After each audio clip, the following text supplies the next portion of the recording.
When trust is broken, a darker path is chosen.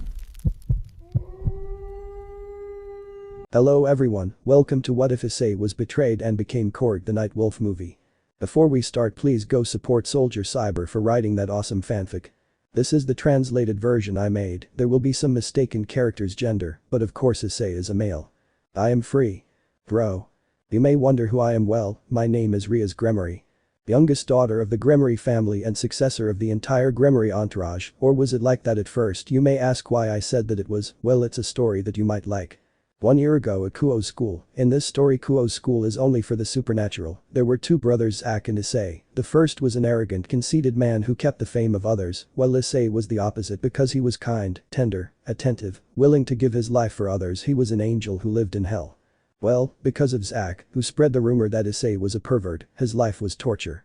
Everyone mistreated him, insulted him, and belittled him without knowing the truth, not even the teachers.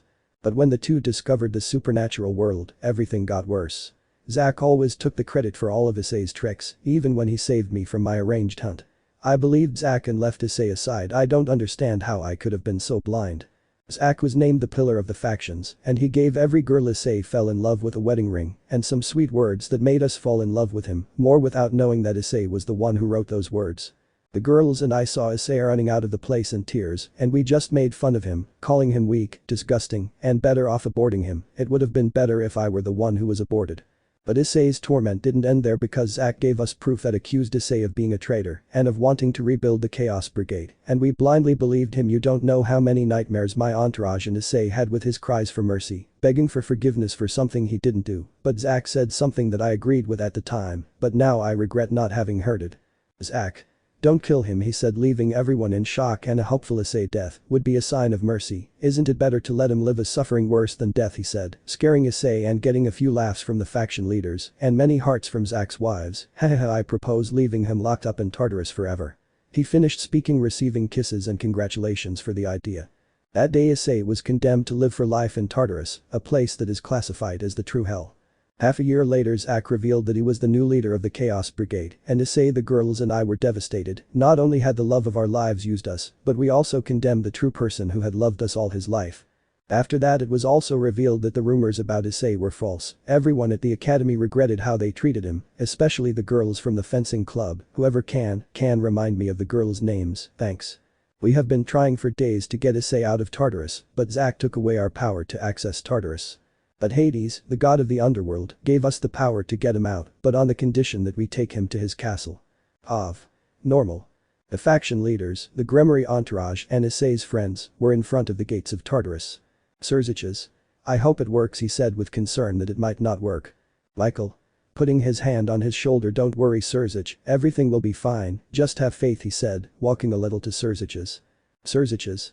I just hope he hasn't found her, he said in his mind with concern. Rias. Please brother, do it quickly, she said desperately. I want to see my husband. Bekeno.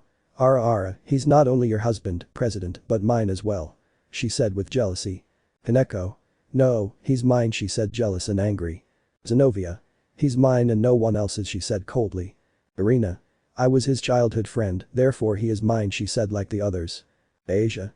Yes, of course, after you rejected him, telling him to go to hell, of course he'll forgive you, she said, making Irina sad and leaving her in tears. And you too, don't act innocent, she said, making the others feel the same as Irina. Rias. And what about you? You said he would commit suicide when he proposed to you. Screams with tears. Asia. Will you be the daughter of? She couldn't finish because Serziches interrupted her. Serziches. Enough. He said, increasing his aura, scaring the girls. Please stop. Tiba. Please Serziches sama, open the doors. Serziches then said the magic words to open the gates of Tartarus, but as the gates began to open, a small purple energy sphere came out. Serziches. What the hell is that? He said seriously. Azazel. I don't know, but I feel a dark power coming from that thing, he said seriously too. The sphere laughed evilly as it headed towards the Gremory entourage. Serziches.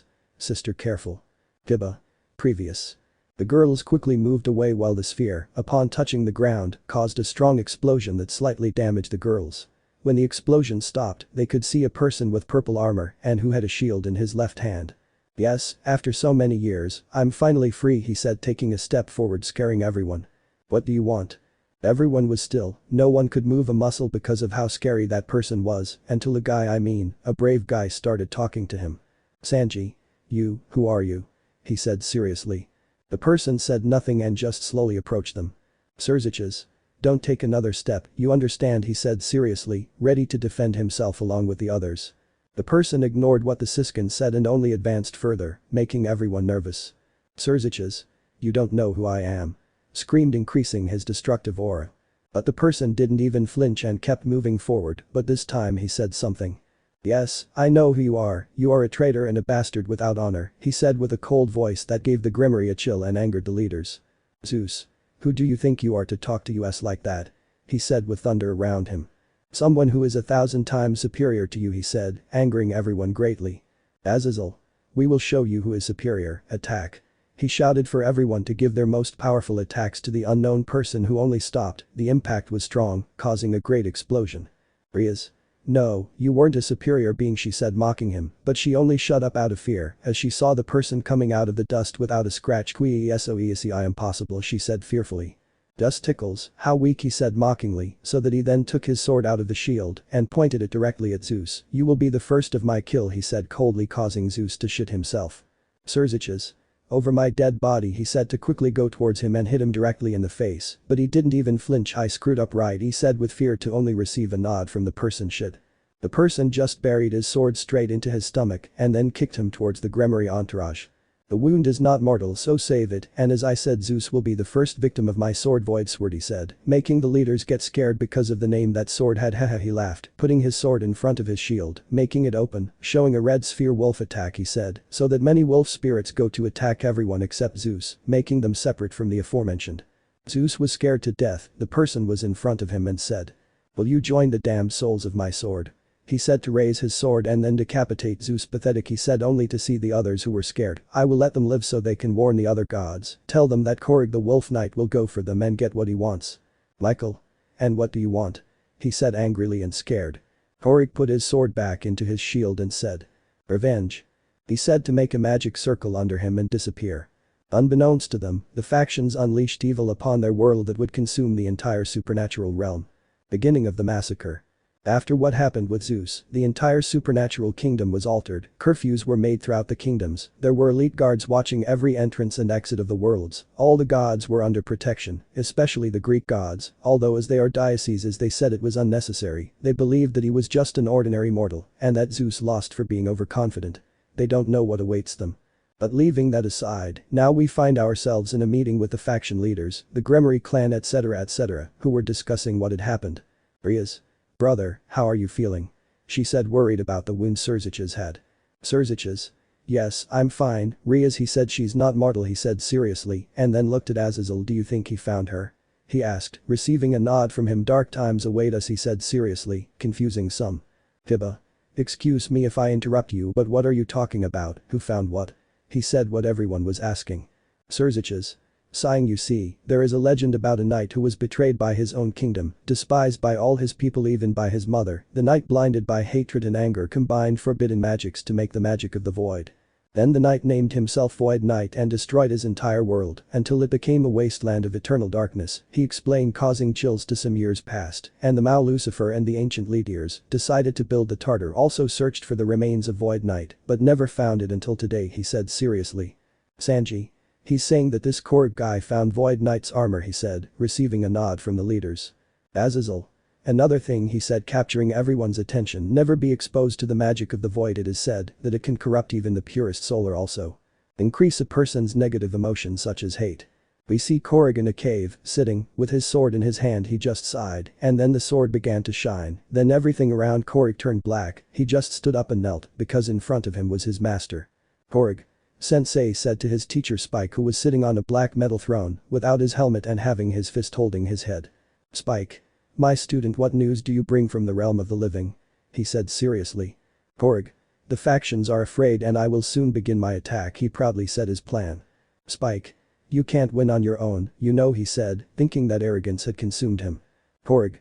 Who said I'm alone? He said so that Spike would be interested. I created titans with his void magic and sent them to all the gods except to the Norse and Greek gods, since they are my prey, he said coldly, making Spike smile psychopathically. Spike. Hahaha, I chose my successor very well, go and fulfill your revenge, Koragg.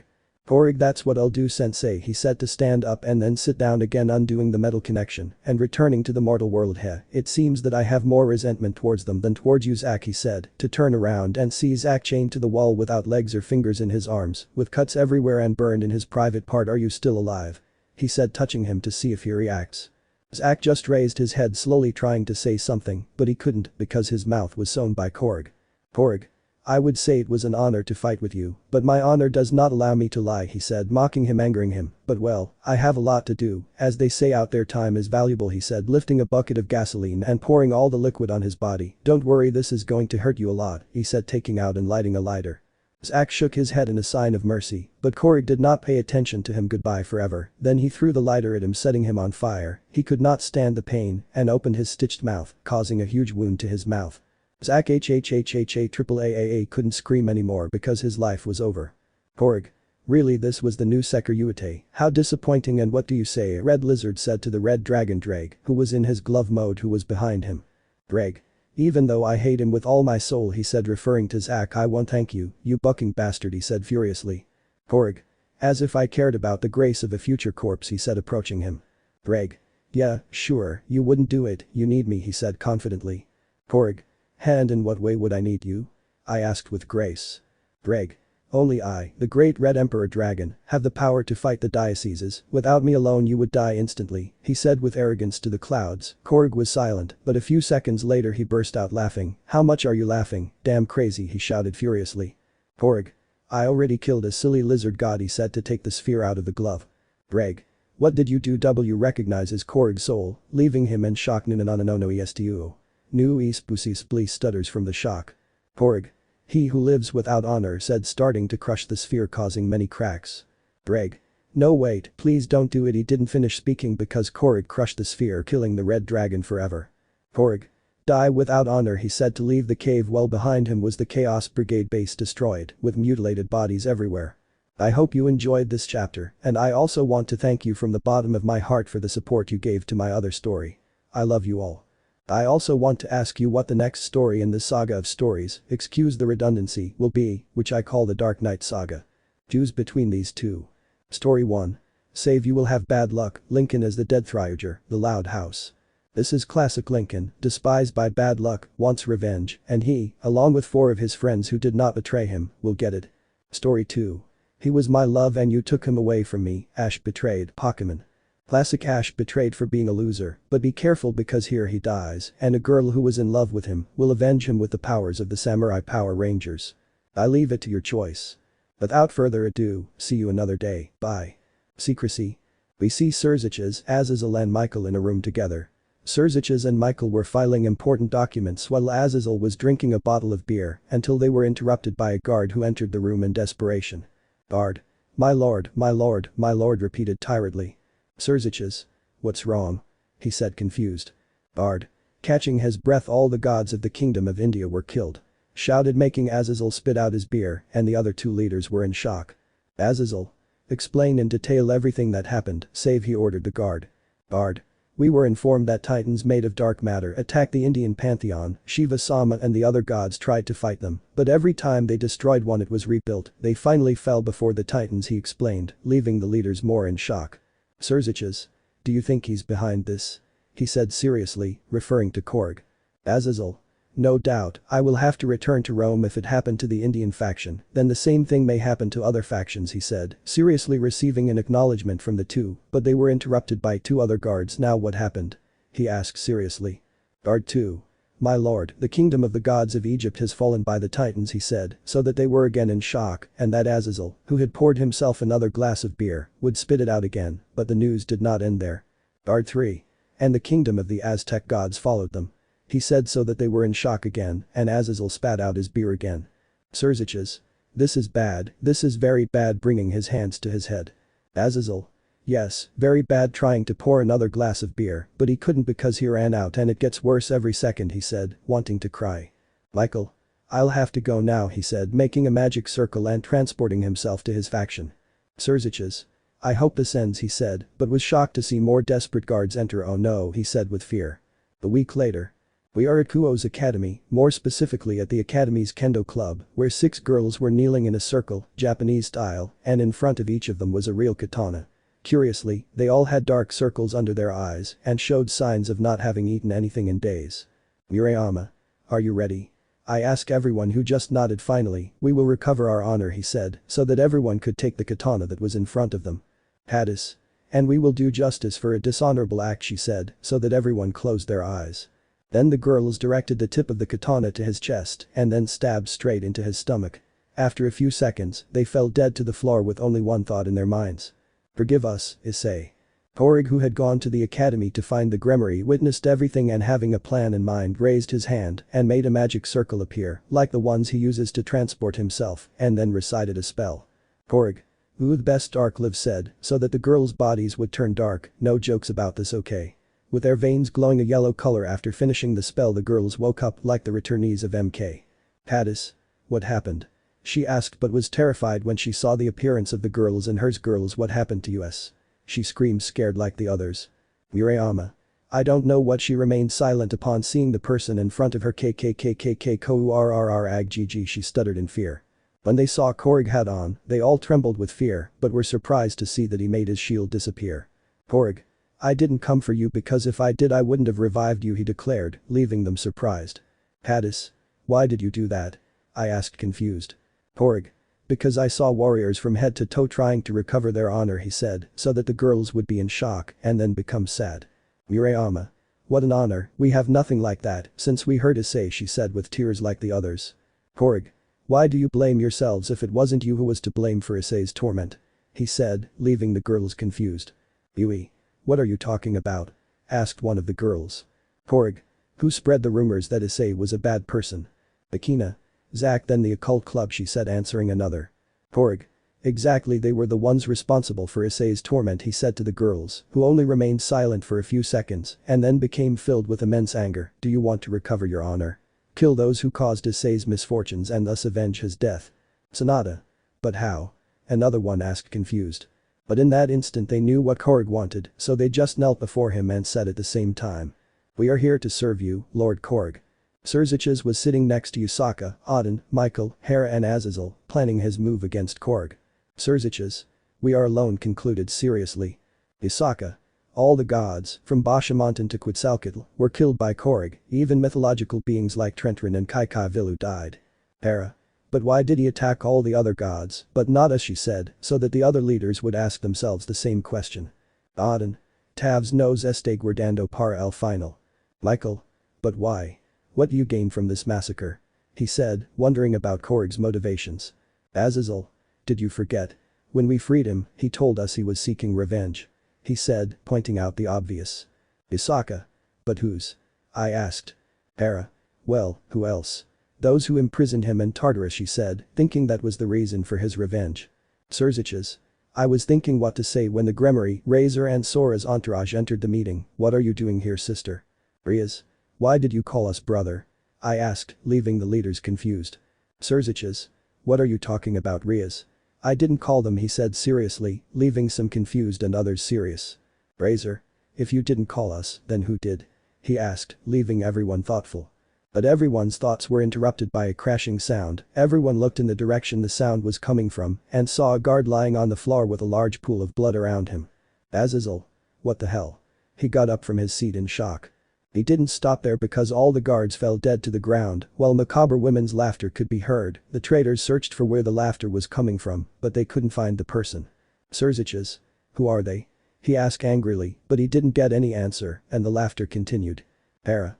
Get out of the damn way. Shouted angrily. The laughter ceased and in front of them appeared 3 people wearing Iron Ninja suits and a mask. Just the suit. Surziches. Who are you? Screams in combat pose along with the others.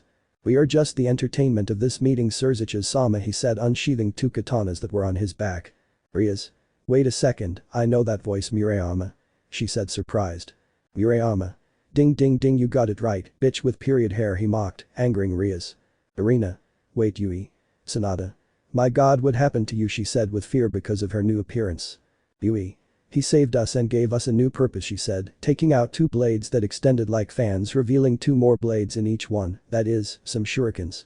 Imagine that the back of the green is dark purple and the yellow parts are still there. Azazel. When they say he they mean Koragg, right? He said seriously and a little intimidated. Hera. Did I save them? Look at your body. I didn't save you, I condemned you. She said, a little disgusted by her skin. Sonata. Two things. One. That sounded very racist of you, and two. The only ones condemned will be you, he said, taking out a device that extended, revealing a scythe. Michael. They said it also gave them a purpose. What is it? He said seriously, waiting for the moment to attack. All three. Justice. Shouted to attack the supernaturals. In the kingdom of Asgard, 3 women were sneaking through the kingdom's walls. One of them pointed out their objective. The royal stables. The 3 women then headed toward their goal, walking across the roofs of the houses. When they reached the stable, they saw 4 guards guarding the entrance. Then one of the girls gave a signal to take out their weapons. The first one had a saber that gave off dark energy. The other took out a nunchuck that gave off black electricity from the tips. Imagine the blue lines are purple. The last one pulled out a kind of retractable trident that made the surrounding water get a little out of control. Imagine that light blue is purple. The leader gave a signal to her companions to jump towards the guards. The first to fall was the leader, who quickly decapitated 2 guards. When she turned around, the other 2 guards drew their swords, but the girl with the nunchuck who spun generating electricity hit him directly in the head, electrocuting his brain. The last guard tried to flee, but the last girl buried her trident directly in his head. After that, they hid the corpses inside the excrement containers, and when they saw that no one saw them, they entered the stable. The girls walked for a few seconds just to see their target. The guard was patrolling near the stable when he saw some blood from a container. While checking, he found the bodies of his companions and screamed. Guard. They have entered Asgard, Koragg has entered Asgard.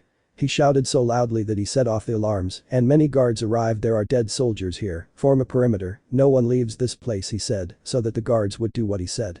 But a mysterious purple light made many stop and think about what they were doing. Guard. He's inside, Koragg is in the stables. Guard 2. Block all exits, save, he ordered, but the light went out. What the hell, get ready to enter, save, he shouted, so he and a platoon of guards could enter the stable. When the guards entered, they saw that everything was normal, without damage or signs of Koragg. GUARD2. What, I don't understand why everything is normal, I asked, confused. Everyone was asking themselves the same question, but a guard noticed that a horse was missing and made him scream in astonishment and fear. Guard 3. Sleipnir is not here. Screams making everyone realize that Odin's horse was not there. The guard searched the entire stable for Sleipnir, but there was no trace of him. Hadis. My lord, the mission was a complete success, he said, so that the twins Akina and Akita could bring Sleipnir. Koragg. Excellent, my stealthy warriors, go help the others, he ordered, so that the Kenoichus disappeared in a blur. While Koragg approached Sleipnir to put his hand on his head, so that he could then say a spell with best control, he said, so that Sleipnir would open his eyes, which turned green. You are no longer Odin's horse, save, you belong to me, you are no longer Sleipnir, from today you will be called the Tastros. The untamed horse of darkness. What a tragedy. We see the supernaturals trying to connect blows to the 3 ninjas without any success. Murayama. Close, dodging a blow from Rias, close dodges another blow from Rias, very close, mocking her. Rias. Stop moving, damn you. Murayama, to the surprise of some, did not move. I have you. Murayama. Stopped Rias' punch with his hand. Really, I'm not moving, and yet you can't hit me. How pathetic, he said, so that his hand caught purple fire, so that he could connect a direct blow to Rias' face. How pathetic, and how are you girls? He said to turn to where Yui and Sonata were humiliating Razor and Sona's entourages. Yui. Honestly, I'm getting bored, she said as she threw her shurikens at a member of Sona's entourage directly at the head, killing her. Sona. Damn you. She shouted to attack her, but Yui's shurikens returned to her hands, and she threw them again at Sona, who only stepped back and let the shurikens bury themselves in the ground. You are not very brave without your weapons, now are you? She said seriously, stepping on one of her shurikens. You will pay for the death of my what the hell? She shouted since she was freezing. Stop this. She demanded, but Yui ignored it, leaving Sona completely frozen. Yui. Just raises her hand so the shurikens come back to her. Author, please add a little action to this story, since it's very generic, she said, breaking the 4th wall. Author. That's what I'm trying to do, because I'm really bad at explaining and narrating fights. Yui. At least try it, she said, leaving everyone with a WTF face, since they only see Yui talking to nothing. Then Sonata took advantage of the fact that everyone was distracted to forcefully stab the blade of his scythe into the ground, causing many stalagmites to emerge from the ground in a linear fashion, causing serious injuries to some and impaling many others. Sanasa. Putting her scythe on her shoulders. They're not that tough, but she didn't realize that Razor positioned himself behind her to give her a direct hit to her face. Razor. Mew couldn't finish because a trident was stuck in his head, killing him instantly. Bravo. Brother Nuo. Screams, crying for the loss of her brother. At that moment 3 more ninjas appeared. One of them went to Razor's body without a visa to pull his trident out of his head. Nikita. Ew, blood without honor, she said, disgusted. Bravo. Son of a bitch, she didn't finish cursing since a large electric shock hit her, causing her to crash against the back wall of the room. Akina. Nobody told you that you have an annoying voice, she said, boredly spinning her nunchaku. Rias.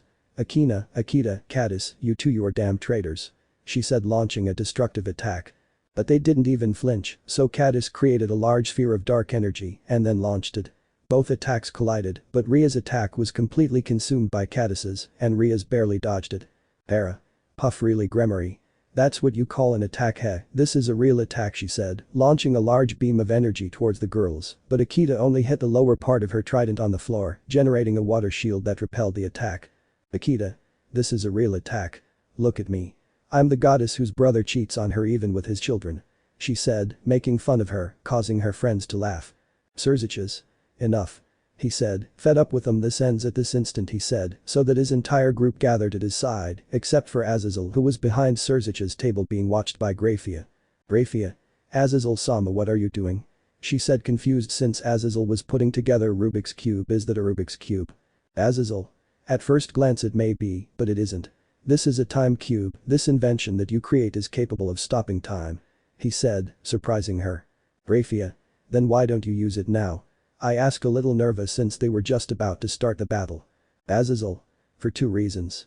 1, the effect only stops for a few minutes and I don't have any more, so you have to use it wisely. Grafiya. And the second thing. Azazel. I forgot how to act. He saw how the cube began to shine. Oops, well, nothing, he said, to throw it directly into the center of the confrontation.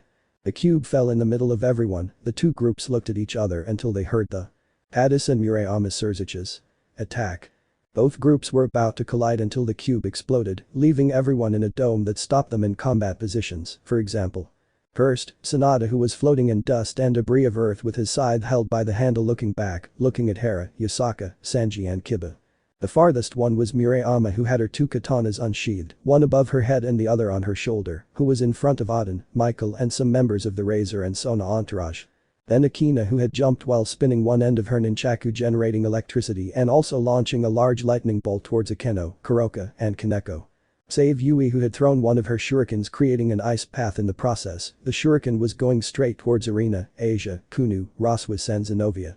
The penultimate was Akina's twin sister. Akina was the one who was a little ahead of her companions, who had her trident on her side blocking an attack from Rias, and with her other arm, which was covered in a sphere of water, was about to attack her. And last but not least, Caddis, who was holding his katana saber in his right arm while with his other hand, he threw a sphere of dark energy at Surziches. Very specific reference, and it's from a series. Whoever guesses it will get a shout out in the next episode, and my respects. 2 guards were watching the entrance to the faction meeting. GUARD1. Do you think they need us? GUARD2. Nah, I don't think so, he said indifferently. But then a magic circle formed in front of them, and after a few seconds Koragg appeared. Guard a half. He is KO. They didn't finish talking because his neck was quickly cut by Koragg. After that, Koragg opened the door showing the location of his assassins, but then he heard sobs. He went to where the sobs were coming from. He only saw one person who was not affected by the dome. He saw Gasper in a corner in a fetal position, crying his eyes out. Koragg. He just sees him cry. Gasper feels someone watching him. He raises his head to see who it is. When he sees Koragg, he backs away, scared. Scared. Can someone clear up my doubts about whether this guy is a man or a woman? Gasper. Don't get near me, screamed Mr. Very scared. Koragg. Calm down, I won't hurt you, said a calm, but at the same time cold you. Gasper. I don't believe you, you killed all the vampires, you're a monster. Screamed, trying to get out of Koragg's grip. Koragg. Stop, I'm not going to kill you, serious. Gasper. Nuo, come away, he screamed, trying to get out of the corner, but Koragg held his arm tightly. Nuo, please someone, Issei, help me, he screamed desperately. Koragg. Gasper. Koragg shouted at him, leaving the aforementioned in shock. Gasper. See, how do you know my name? Stutters.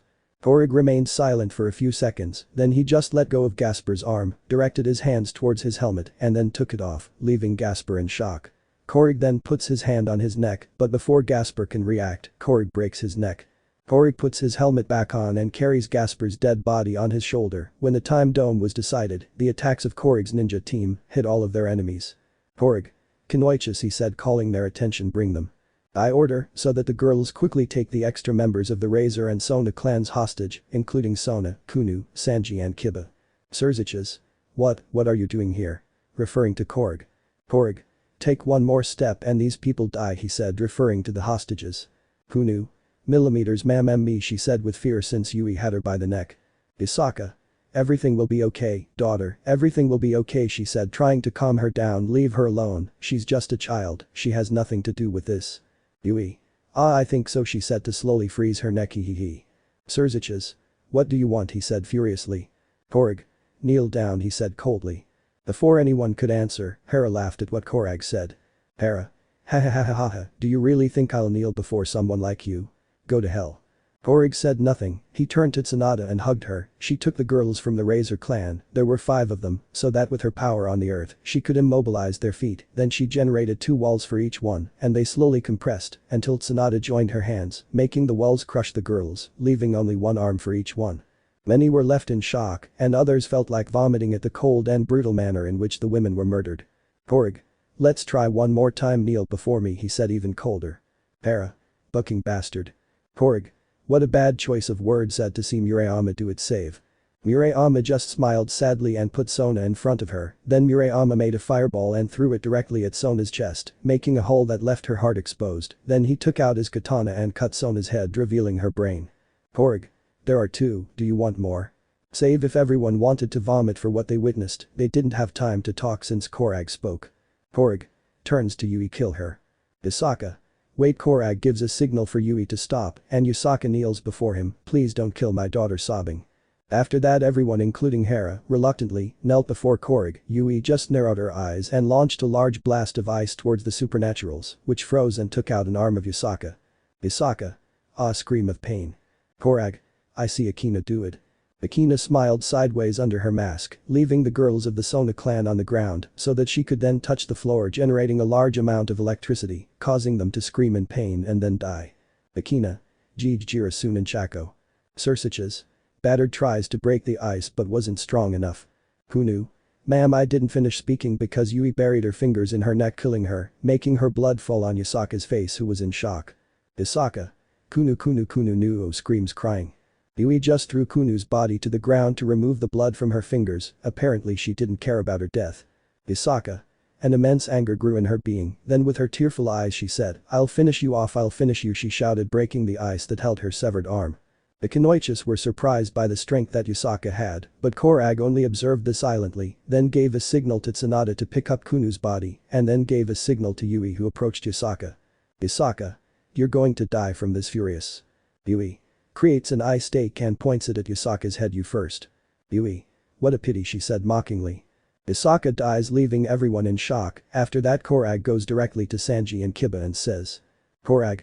Free them, leaving the Kenoichus confused, but they only obeyed. I could kill them right now and win this war, but where is the honor in that, she said, turning her back. The supernaturals, preparing the teleportation circle. Sanji. Oh, evil cockroach, he became merciful to us. Just because it's not honorable you're not going to kill us. You're devil and pathetic. Who the hell cares about honor? Said mocking Koragg. But then Koragg looks at Sanji over his shoulder and unleashes a killer instinct that took the form of a wolf, leaving everyone scared. Koragg. Honor is everything, it is the most important thing in our existence and it is the only thing you will have when you die, furious scream, scaring everyone, even the Kenoichus. Prepare your troops and train them so that they have no mercy. Because we won't have it. The Army of the Void. Koragg and his Kenoichus are now at their base of operations. Koragg ordered them to leave the bodies on the ground, the girls obeyed. Yui. What is my lord going to do? I asked curiously. Koragg. Increase our troop search for all the bodies of fallen soldiers of any faction save, he said coldly. All. If my lord, and in a blur like Minato disappeared. Koragg. Raised his arm and a magic circle appeared in his hand. You best Revivius at that the bodies of Gasper and Kunu turned black. I'm not racist, CTM, it's just that I have a black sense of humor and with phosphorescent orange veins. At that their eyes opened.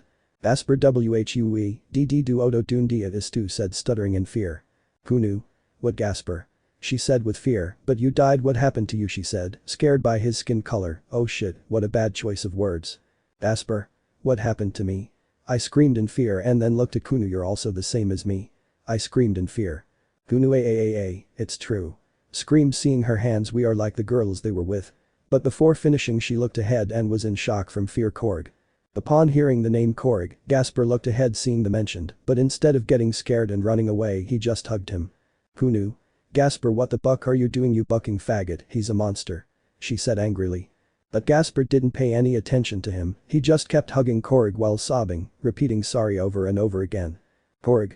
Hugs him back. Calm down Gasper, he said as his helmet faded away revealing his identity. Issei.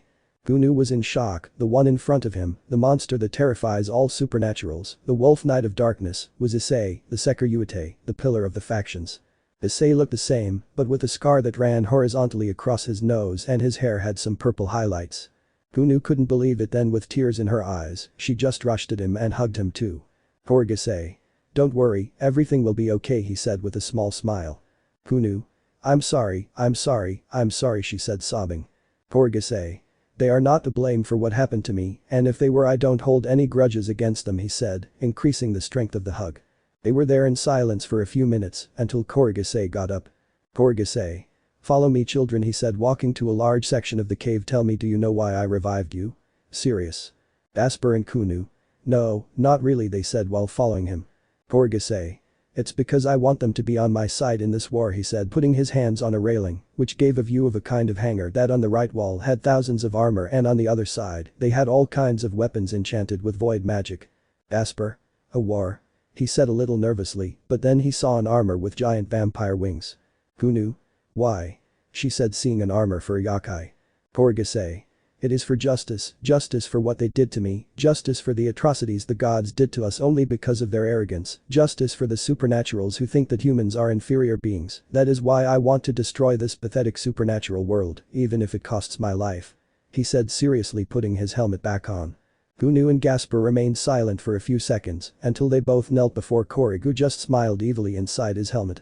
But at that moment the convoiches appear and disappear leaving on the ground the corpses of each warrior of any faction. The seconds passed and the floor was filled with corpses. Obviously they killed them and then took the body because Koragg believed that desecrating graves was an act without honor.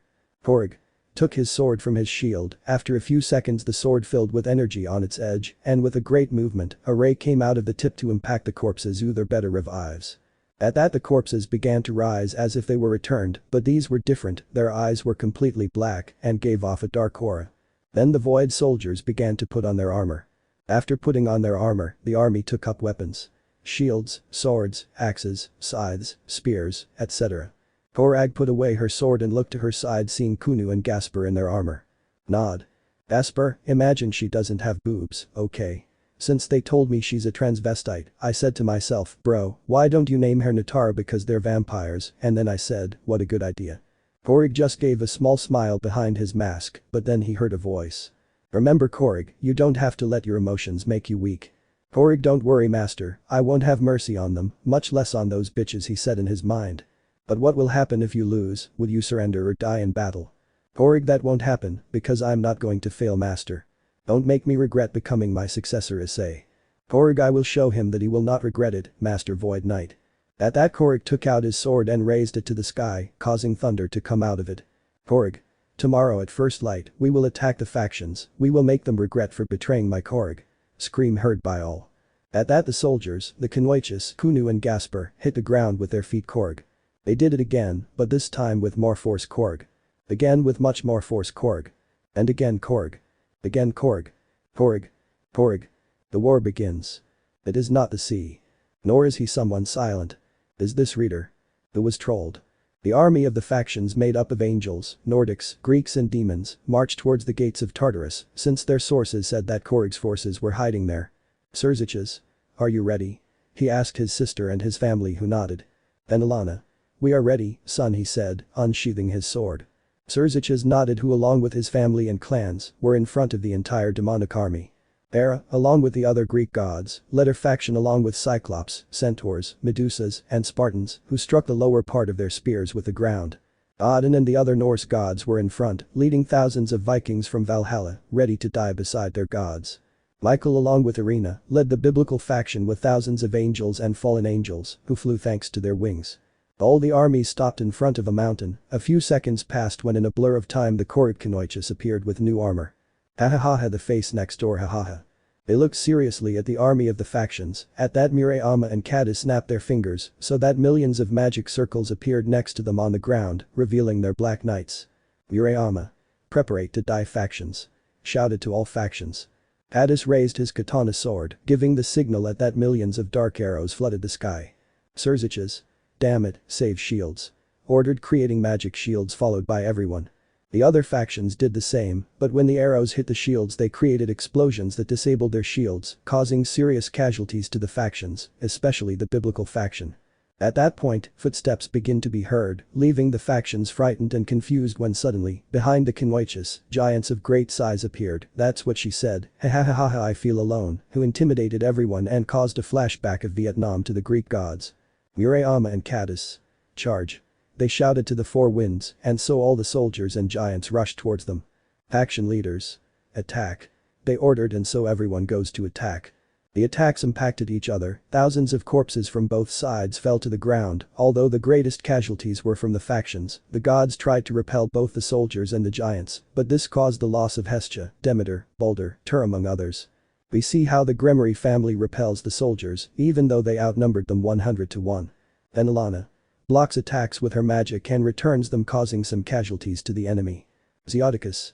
Creates a large ball of destructive energy and then throws it at a large platoon, destroying them. Rias. Incredible, they said at the same time, surprised by their parents' actions. But then a high-pitched roar could be heard on the battlefield. They had no time to react when a winged figure would grab Venezuelan and take her away. Rias. Mother. Screams, scared. Zeoticus. Venelana. Angry scream. Venelana. Calm down, everything is going to be. She didn't finish speaking because the winged figure started to devour her in front of her family. Rias. Mother Nuo. They screamed with tears. Zeoticus. Curse, he didn't finish speaking until he was pierced by a sword. Who knew? Hello Rias, you missed us. Pulls her sword out of Zeoticus's body and throws him to the ground. Asper. Your mother was very exquisite, although she was missing a little sugar, he said with a psychopathic look. He throws the devoured corpse in front of her. Rias. Gasper Kunu, what have you done? Screams at them, crying. Surziches. You will pay. Increases his destructive energy. Kunu. I'll gather the other bitches, take care of them, Gasper. She walks away, leaving Gasper with the brothers. Asper just roars at them as a sign that he will have no mercy. 5 hours after the war began. Para. Resist. Shouted to her troops who were trying to gain ground but were unable to make them retreat.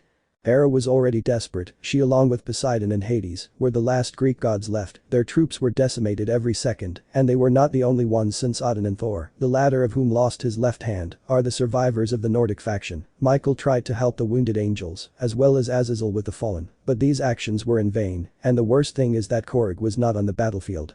Asper. Joe licking blood from his fingers. His blood is thick. I've tried better. He smiled, seeing Rias and Surziches at his feet, who had serious wounds and bite marks. I would kill them right now, but I'm not the one who has that right. But then Kunu appears with the very wounded bodies of the rest of the Gremory clan. Rias is shocked and helpless to see her friends in that state. Kunu.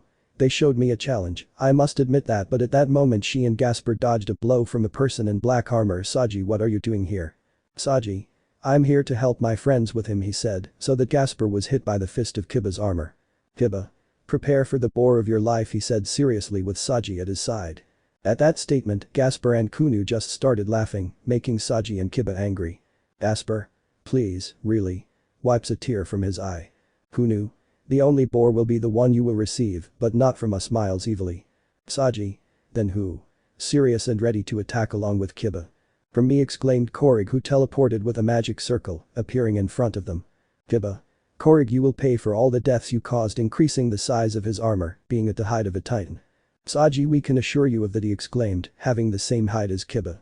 Koragg just watched the titans in front of him, but was he scared? No, in fact he didn't feel anything. Koragg. Finally a challenge, exclaimed with obvious sarcasm. Saji. See, I told you he would be scared, he exclaimed proudly, making Kiba shake his head. Koragg. Let's even the fight. He turns around and extends his hand to their better catastros. He recited the spell so that on the ground the horse catastros would come out. Catastros began to crush the soldiers of the factions. Odin, seeing catastros, could see the image of his horse for a second. At that Koragg jumps into the air reciting either better to merge with Catastros. Koragg. Wolf Centaur Knight. All the factions were scared when they saw the centaur, but Saji and Kiba were not going to give up so easily. Saji made a great leap to connect a direct blow to Koragg's face, but he easily covered himself so that he could then turn around and hit him with his hind legs, breaking his ribs. Saji. Ah. Saji fell straight to the ground, damn you. Kiba was able to connect some blows to the horse's body, but Koragg resisted. When he saw a gap, Koragg took advantage of it and hit Kiba's head with his shield, leaving him stunned. Then he took advantage of the moment to land a direct cut on his stomach. Koragg. Surrender and I will have mercy on you. Screams at the two. Kiba resisted the attack as best he could and got back into a defensive position. Saji, even though he could barely get up, wanted to keep fighting. It seemed they weren't going to give up. Koragg. You asked for it, Sumbul Yanithos Equestras.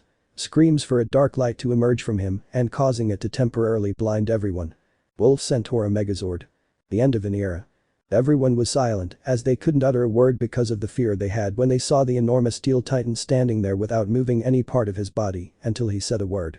Koragg. Pulse. Koragg's entire body began to cover itself with a purple glow. In the face of what was coming, the Void Army quickly retreated using the magic portals.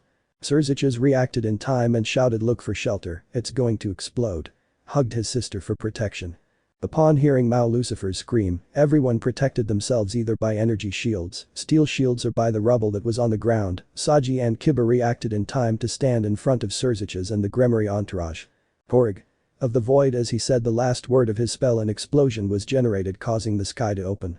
In a remote place in Tartarus, two hooded people were gathered around a campfire when they suddenly felt a throbbing in their bodies. They felt a dark energy, the same energy from that day, the same energy that used him. They turned to the direction from which they believed that energy originated. You felt it too, right? He said too.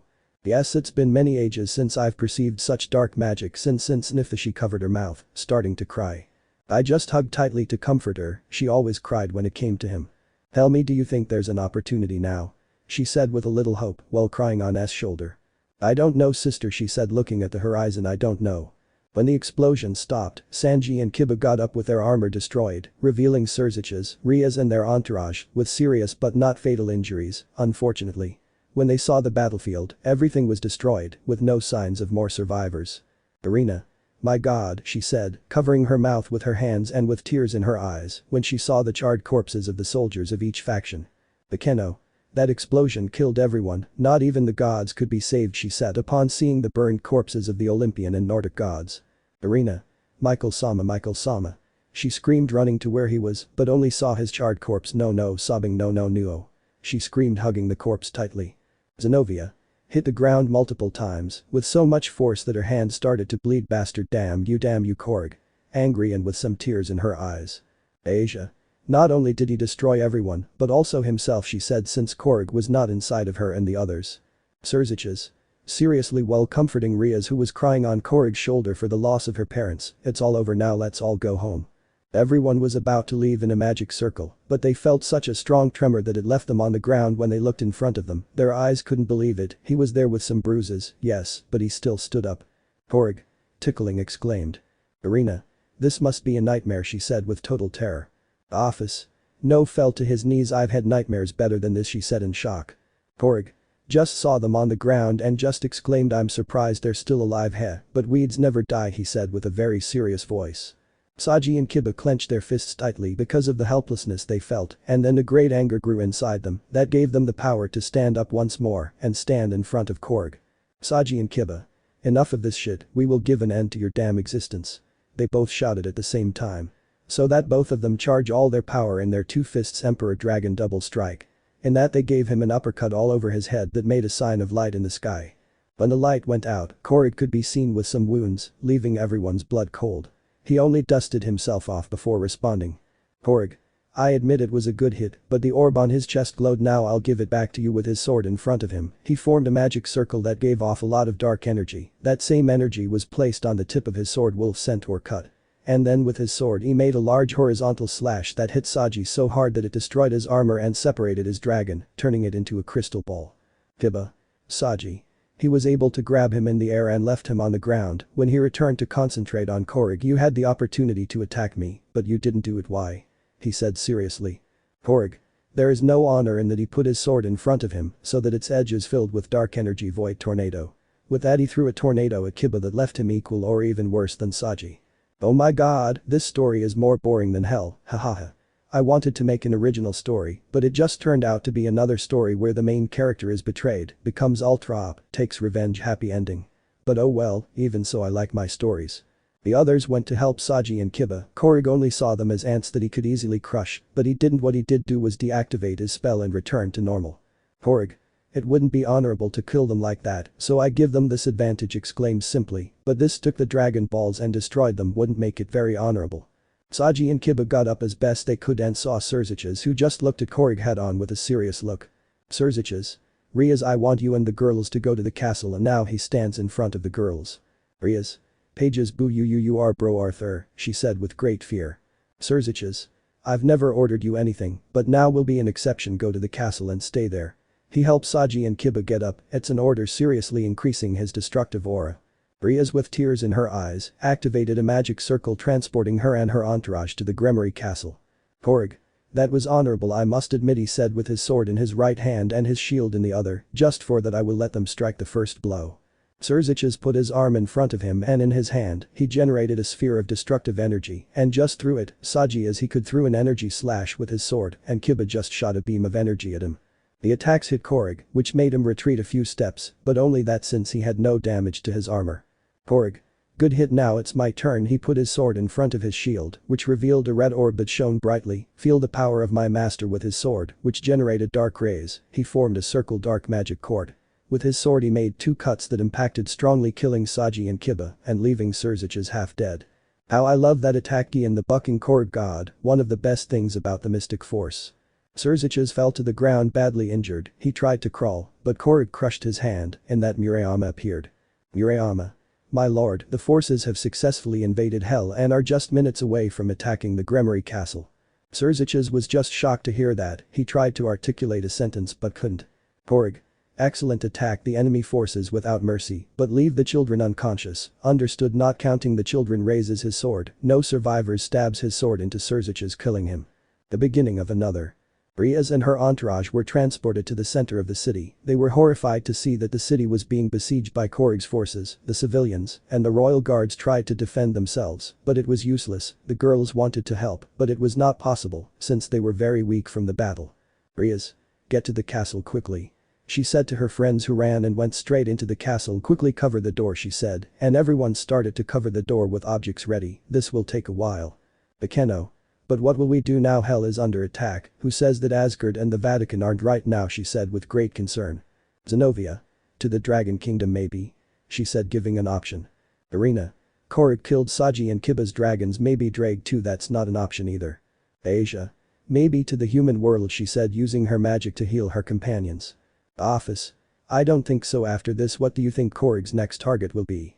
Kaneko. The world of yokai, yokai, my watch, will also be invaded if it isn't already, she said with fear. Hiroka. No place is safe anymore, she said, hugging Kaneko. Time is running out. Bekeno. President, any option? She said, asking her friend, who was with her hands in piercing position covering her mouth. Rias. The Tartar, we will go to the Tartar, she said, leaving the others in shock, who immediately protested. Bekeno. Rias, you've been giving that wretched Zack a hard time, like a drawer that doesn't close, that your brain has already rotted. Do you want us to group in the most dangerous place in our world? Shouted with clear anger. Hiroka. Not to mention that's where Koragg came from in the first place. Screams angrily. Asia. It would be suicide to go in there. She said with clear fear. Rias. If you have a better option, I'm all ears. Screams silencing them all. And Akeno, you also kissed Zack, don't play innocent, screams pointing at him. Akeno. Yes, I kissed him, but at least I never slept with him, not like you who looked like a bitch in heat and God, that's more than you snoring like a hippopotamus. You didn't let him sleep, she screamed, and receiving acknowledgements from the others for the last thing. Irina. Please girls, we must die at you, sneezes loudly. Koragg, who was carrying on a pillar with his arms crossed, seeing everything, said with simplicity. Irina. Thanks, realizes a. Koragg. I entered through a magic circle, obviously, he said, making everyone freeze and Rias pat her forehead. Rias. What do you want? Isn't what you've taken from us enough for you? Furious. Koragg stands up and takes a few steps forward when his armor fades away, revealing his identity. The girls could not believe what their eyes were seeing. He was Issei, the Issei who months ago loved them with all his heart, the same Issei who had that same heart broken. Rias. Issei, no, tell me this is a joke in bad taste, she said, unable to believe it and on the verge of fainting. Irina. For God's sake, please. No, she said with tears. Zenobia. It's a dream, tell me for heaven's sake that it's a dream, she said, falling to her knees on the ground. Issei. I would say that instead of a dream it is a nightmare, snaps his fingers so that his ninjas take the ex's prisoner. The ex-girlfriends tried to resist, but it was useless and they ended up kneeling. Rias. Issei, whatever you want to do it, she said, bowing her head, accepting her destiny that was already written. The girls, seeing this, only followed the example of their president. Issei. I'm surprised by your actions. Gremory, have you already given up? He said with some grace in his voice. Rias. I refuse to fight with the person who was once the love of my life, she said with tears. Issei. Love the love of your life, as if you want to have the honor of saying that. You didn't pay any attention to me, always turning your back on me and humiliating me. Is that love for you? He said seriously. Rias just cried with her entourage. He was right, they never felt love, affection or appreciation for him in the past. Now they said they truly loved him. With what right did they say that? No, they just feel a great emptiness that they themselves caused, that they thought could be filled just by bringing Issei, but that will never happen. That emptiness will always be there until they die. I just read your mind, my apprentice, and the punishment you have prepared for them seems excellent to me. Issei. In your mind. Thank you for agreeing with me, master. He extended his hand towards the mother, better immortalist. When he pronounced the spell, the exes began to scream, since their veins were running dark magic. When they stopped screaming they fell to the ground with some of their veins marked by dark energy. Issei. Take them to Tartarus. I order the Kenwaichis to disappear with their ex-girlfriends. You did it, Issei, you managed to destroy the gods, get revenge on those bitches, the supernatural realm is all yours. Issei. You are absolutely right, master, he said, spinning his sword and sitting on the throne that is now rightfully his. His Kenwaichis with Kunu appeared behind him, and Gasper sat on his legs, holding him by the neck. A year later, in the confines of Tartarus, the Gremory entourage were gathered around a bonfire, but their appearances were horrible. They showed signs of insomnia and crying. They seemed to suffer from mild anorexia, and showed marks on their veins, this being proof that they tried to commit suicide, but for some strange reason they couldn't die. Kaneko. Sister, I'm very hungry, she said with massive depression. Hiroka. Calm down, little one, everything will be okay, she said, trying to encourage her, but not even she had any. Akeno just stared into nothingness. Zenobia. Tried to cut her veins with a sharp stone, but every time she made a cut her wound regenerated. She, already tired of everything, stuck the rock in her neck, but even so she couldn't die. She took out the rock and threw it far away. Asia prayed daily for something or someone to save them. Irina. Because she couldn't cry since she ran out of tears. Why are we still alive? Rias. I don't know, Irina, I don't know, she said, depressed. It's because of the curse of immortality, said a hooded woman's voice, followed by another. The Gremory entourage didn't even show fear or despair, just a grimace of interest in what the mysterious woman was saying. Rias. Immortality? She said, confused. Yes, he said, showing his veins that stand out from his arm when the spell is recited. The dark magic infects you and makes you immortal. The only way to die is to undo the spell is for the same person who infected you to undo it. Akeno just stood there looking at the hooded figures. Zenobia. Who are you? She said seriously. The women stood still for a few seconds until they removed their hoods, revealing their horse-like faces. Each of them had a horn. It should be noted that the girls were surprised by who was in front of them. Office. You're ponies, she said, surprised. Raven. Ponies became extinct ages ago. I guess it's because of the curse that they're still alive, she said, making them stand. Yes, I'm Celeste, so she was the queen of Equestria, and she's my sister Luna, she said with melancholy, remembering her past. Enemu, hahaha, epic bucking name. And I guess the bearer of the void energy before Issei was the one who cursed them. Luna. Yes, he was a void knight, but he was known as Spica, kind, tender, and the purest dragon that ever existed, she said sadly. Celeste. And he was my son, she said, covering her mouth and trying to hold back her tears. The girls were in shock. A dragon that they said was the purest soul of all, according to how they described it, was the cause of the destruction of an entire civilization. Rias. How could it end like this? She said in shock. Luna. Sits around the campfire, then gives a deep sigh. I will tell you the story of our world, of the chaos we caused, and of the empty night. Please, someone help me, please. The girl screamed in desperation with tears in her eyes. She had a boy with a peculiar hairstyle who was bleeding in her hands. Around them were some very peculiar creatures who were crying for the boy's condition. The strokes her cheek. Escuch. Every Hyoudou is going to be SSS Tar. Willen said intermittently. Please Ash receive. I don't know what I'll do, but I'll save you. I won't let you die. I won't let you die, she said, hugging tightly the boy who we now know as Ash Ketchum. The small yellow mouse approached Ash and with tears in his eyes caressed his hand. Ash. Pikachu, thank you. Seeing his other companions who were the same as Pikachu, thank you to all for being my friends, he said with a weak smile. As H, she said, already crying her eyes out. As SH. Ash. I'll give you something I've always wanted to give you. With all his strength he kisses her mouth. I love you. She didn't have time to reciprocate the kiss since Ash fell to the ground with no signs of life. No, no, no, no, no, no, no, she said in shock. For a few seconds she looked at Ash's lifeless body and screamed to the sky. No, no, no, no, Arceus, damn you, please don't take Ash, don't take him, she said, crying while hugged by Ash's Pokemon. Listen to us, little one. She ignores the voice. Listen to us, little one. She looks to the horizon, searching for the origin of those voices. Usopp said that. Do you want revenge? I just listened to the question, without saying anything in response, unaware that a dark aura was surrounding her. Do you want justice for your loved one? Yes, he whispered, getting up from the ground, heading to the forest with Ash's Pokemons, who heard the same voices in their minds. While they walked, the dark aura slowly covered every part of their body. Do you want revenge for those who murdered him? Yes, he said louder, arriving at a kind of clearing in the forest. In the center was a very old throne, and next to the throne was a sword buried in the ground. That sword gave off the same aura that contaminated the body of. Then accept our power. Then become one of us. Be a Dark Knight. Let me know in the comments below if you guys want the next part. Also check out my other video that has been shown and left. Thank you for watching. If you enjoyed this video, please like and share this video. And have a fantastic day. Bye.